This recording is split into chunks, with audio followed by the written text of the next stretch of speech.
My goal is with this video is just to share about why I started the Tree of Life religious group and some of my interests that fit with what I'm doing with that group. So, um, the first interest is mediumship work, and what happened for me. I've had a lot of um, childhood experiences that um, caused me to be a stronger medium than others. I was the seventh born of 10 children. My parents were um, loving provider parents and religious, and I was raised in a household with Puritan values. Coming from both of my parents were Dutch. They immigrated from the Netherlands, and there was no alcohol in our house. We had a lot of fun. We played a lot. But when I was a young child developing, my way of having purpose and also providing safety for myself, like many empaths in the world, was to be able to read the energy in the room and to try to help if there wasn't a way to help, to always avoid all situations in the where you could spot on know that there was nothing that you could do to help.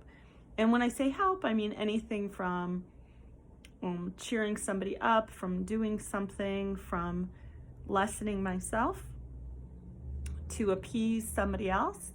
That could even look like with older sisters to become uglier, to dress worse, not to take care of myself. And that way I wasn't a threat to them or even noticed, you could say. And even if they made fun of me or didn't like me, that was actually par for the course of my purpose. So I don't really have a lot of self-esteem most of my life, actually, and I developed some self-esteem through that ability to read people and provide something back. Now, the trouble with empaths when they do that is that they believe it's their own feelings. So I'll give you an example. I was in a psychic training course that was a week-long course with a Jedi master who was actually quite the magician. One of the things that he had us do in the course was to close our eyes and meditate, and then the 14 or the 12 of us were to tune in and focus on one of the people in the group and wait in silence and see what came up. And of course, everybody had stuff come up, and I had two things come up. And those two things on this male were, one, he's way more powerful than he puts off or lets be known. And the second thing was that he wanted to be like the workshop leader.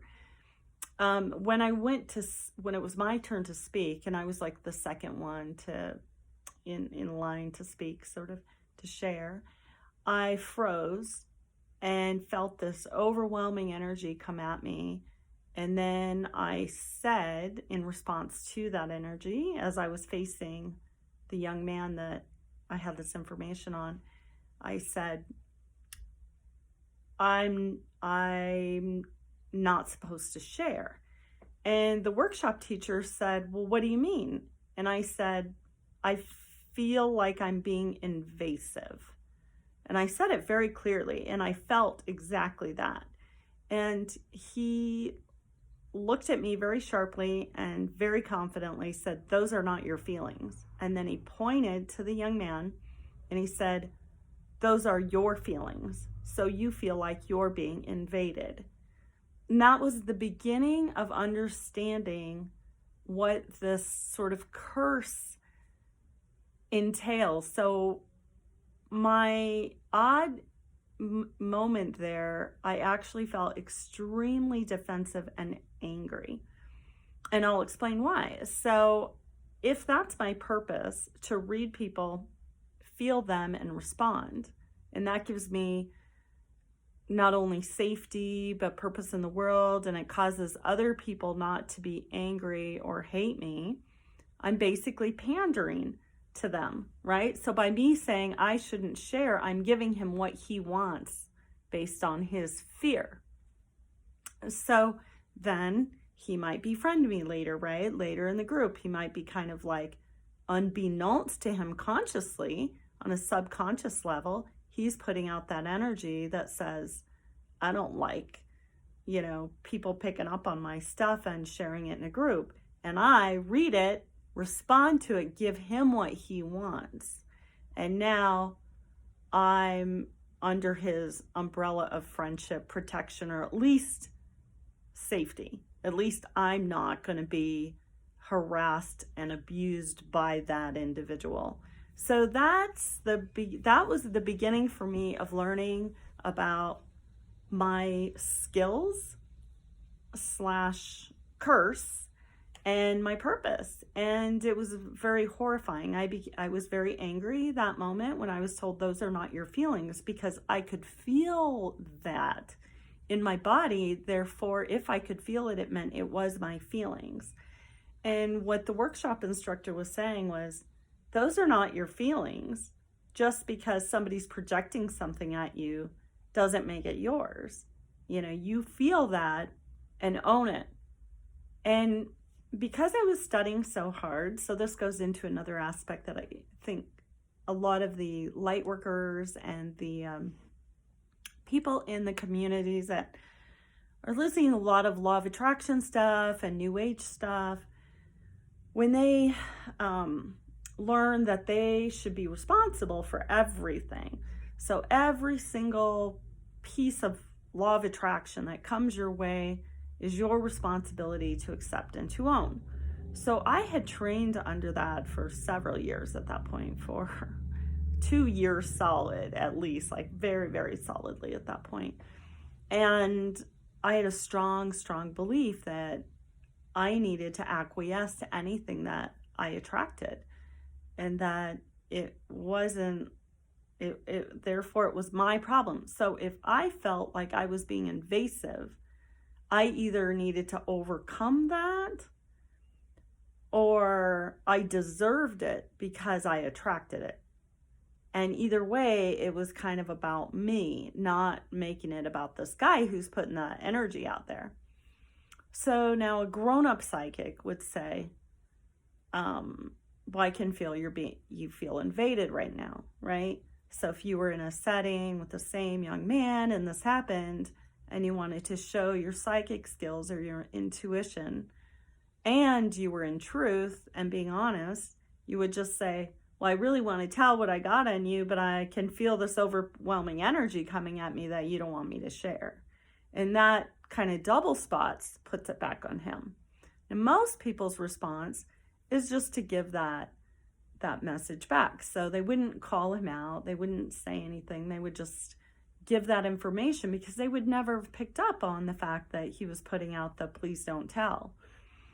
So that leaves a big problem for the empath, because they're picking up on the energy, they're taking it in as if they own it, and even when they're aware of it, they don't know what to do with it. So even later, as I became aware of these, what do I do with it? Do I call somebody out? When you do that, you become an enemy. You are now not safe. You are now oftentimes belittled and demeaned as if you're wrong, you're gaslighted and told that you're the crazy one. It's not true. So it's a little bit of a catch-22. As you go through that process, it becomes a lot about becoming a hermit, avoiding situations. And you see a lot of people go through this where they just want to hide in their house or in really safe communities where they know the people really well aren't going to abuse them, or project energy at them that they're required to own, or so that said, I'll kind of leave it there as kind of part one of this talk of what kind of got me going into this whole process of starting a church, and where that whole journey started, and where it's taken me till now. So that's it for part one.